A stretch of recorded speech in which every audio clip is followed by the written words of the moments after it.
Hi everyone, welcome back to my circle. आज मैं बात करने वाली हूँ कि गर्भनाल क्यों बंद हो जाती है, फैलोपियन ट्यूब में ब्लॉकेज क्यों आ जाती है। क्योंकि अगर फैलोपियन ट्यूब ब्लॉक होगा, आप कई महीने तक ट्राई करेंगी, सालों तक ट्राई करेंगी, लेकिन अगर वो फैलोपियन ट्यूब ब्लॉक है तो आप कभी भी कंसीव नहीं कर पाएंगी। क्योंकि जो स्पर्म होता है वो आपके यूट्रस से होते हुए आपके फैलोपियन ट्यूब तक पहुंचता है, और एग भी जब रिलीज़ होता है ओवरी से, तो वो ओवरी से निकल कर फैलोपियन ट्यूब में आता है और वहीं पे वो स्टे करता है। और जब स्पर्म वहाँ तक पहुँचता है, तो वहीं पे जब दोनों मिलते हैं तो फर्टिलाइजेशन शुरू होता है। लेकिन जब वो गर्भनाल बंद है, वो ब्लॉक है कहीं पे, किसी भी एक जगह पे ब्लॉक है, तो स्पर्म इंटर नहीं कर पाएगा और आप काफ़ी लंबे समय तक ट्राई करेंगे लेकिन आप कंसीव नहीं कर पाएंगी। तो उसके लिए कुछ चीज़ें ऐसी होती हैं जिसको अपना कर आप अपनी उस ब्लॉकेज को आसानी से धीरे धीरे, बहुत जल्दी नहीं, टाइम थोड़ा लगेगा, 3 से 4 महीने का टाइम आपको लगेगा, और धीरे धीरे वो ब्लॉकेज ख़त्म हो जाएगी तो आप आसानी से कंसीव कर लेंगी। लेकिन पहले आप कुछ बातें जान लें कि ये ब्लॉकेज हो क्यों जाती है। तो इस ब्लॉकेज के होने की वजह कई बार आपकी लाइफस्टाइल होती है, आपका गलत खान पान होता है। क्योंकि आजकल लोग हेल्दी चीज़ें बहुत कम खाते हैं, जैसे कि सलाद है, पत्तेदार सब्जियां हैं, हरी सब्जियां हैं, और फ्रूट्स हैं, ड्राई फ्रूट्स हैं। तो ये सब चीज़ें अगर आप कम खाती हैं तो उसको बढ़ा दीजिए। और अगर आप फास्ट फूड ज़्यादा खाती हैं, जंक फूड ज़्यादा खाती हैं, तो इसकी मात्रा बंद कर दीजिए, कम कर दीजिए, जिससे आपके जो अंदर जो भी चीज़ें पहुंच रही हैं तो आपको जो मिनरल विटामिन सही तरीके से नहीं मिल रहा है, जिस वजह से भी ये ब्लॉकेज को बढ़ावा देता है, तो वो चीज़ सही हो जाए। और अगला है कि अगर आपको लंबे समय तक इन्फेक्शन है, वेजाइनल इन्फेक्शन हो गया, आपको यूट्रस में फाइब्रॉइड है, तो अगर आपको फाइब्रॉइड की दिक्कत है तो भी आपको ब्लॉकेज हो सकती है। और अगर इन्फेक्शन आपका काफ़ी लंबे समय तक रह गया तो भी आपको ब्लॉकेज की प्रॉब्लम हो सकती है। तो ये कई सारी वजह हैं जिस वजह से आपको ब्लॉकेज की परेशानी हो सकती है।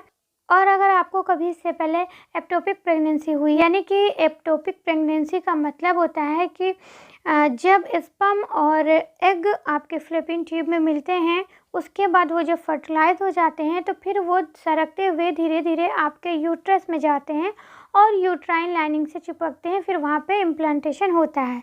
लेकिन कभी कभार ऐसा होता है कि जब एग और स्पर्म आपस में मिले, फर्टिलाइजेशन हो गया, लेकिन उसके बाद ऐसा होता है कि वो सरक के यूट्रस में नहीं पहुंच पाते हैं और वो उसी जगह पे इम्प्लांट हो जाते हैं।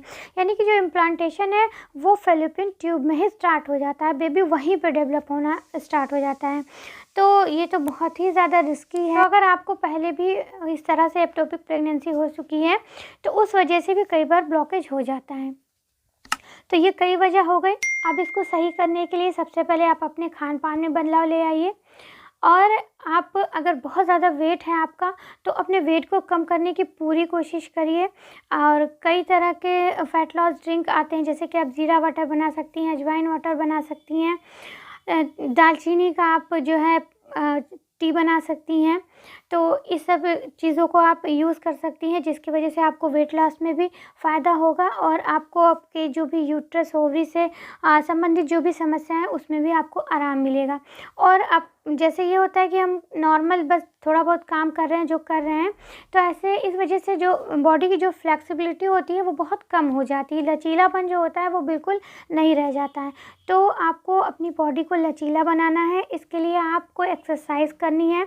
कोई ज़रूरी नहीं है कि आप बहुत हैवी एक्सरसाइज करिए, आप डेली अपनी लाइफस्टाइल में एक्सरसाइज को ज़रूर शामिल करिए, जिससे आपकी जो बॉडी की जो लचीलापन ख़त्म हो गया है वो लचीलापन धीरे धीरे फिर से आ जाए। क्योंकि अगर आपकी बॉडी में फ्लेक्सिबिलिटी रहेगी तो उस वजह से आपके फैलोपियन ट्यूब में ब्लॉकेज नहीं आएगा, ब्लड सर्कुलेशन बहुत अच्छा होगा, और ब्लड सर्कुलेशन जब अच्छा रहेगा तो ब्लॉकेज जल्दी नहीं होगा। और उसके बाद अगला, मैंने अपनी पिछली वीडियो में बताया भी है, एक वीडियो में मैंने बताया भी है फर्टिलिटी मसाज के बारे में, तो आप फर्टिलिटी मसाज ज़रूर करिए। और मसाज करते टाइम आपको ये ध्यान रखना है कि आपका पेट उस टाइम खाली हो। आप दिन भर में किसी टाइम भी कर सकती हैं। मॉर्निंग में आप कर रही हैं तो वैसे भी आपका पेट एकदम खाली है, और अगर आप दिन में किसी टाइम भी कर रही हैं तो आप ये कोशिश करें कि आपने खाना खाए हुए 1-1.5 घंटा हो चुका हो, तभी उसके बाद आप ये फर्टिलिटी मसाज करें। आपको कैस्टर ऑयल ले लेना है, हल्का गुनगुना कर लेना है, और आपको अपने पेट की सर्कुलर मोशन में मसाज करनी है। और गुनगुना करके तेल आप लगाइए और अच्छे से मसाज करिए। और मसाज करने के बाद आप इसकी सिकाई ज़रूर करिए, जिससे वो जो ऑयल है और जो आपने मसाज किया है, ब्लड सर्कुलेशन भी उससे बढ़ेगा। और मसाज के बाद आप जो सिकाई करिए, वजह से जो ऑयल है वो अच्छे से स्किन में एब्जॉर्ब हो जाएगा और आपको हीट भी मिलेगी। उस वजह से अच्छे से सिकाई हो जाएगी, और आपकी अगर ब्लॉकेज है तो वो धीरे धीरे कम होने लगेगी। तो ये सब चीज़ें आपको लगभग 2-3 महीने तक लगातार करनी है। 2-3 महीने तक लगातार अगर आप एक्सरसाइज कर लेती हैं, बॉडी को अपने लचीला बना लेती हैं, लाइफस्टाइल में चेंजेस ले आती हैं और ये मसाज कर लेती हैं, तो आपकी ब्लॉकेज बहुत आसानी से सही हो जाएगी। आई होप कि ये वीडियो आपको अच्छी लगी हो। वीडियो पसंद आई हो तो इसको लाइक ज़रूर करें।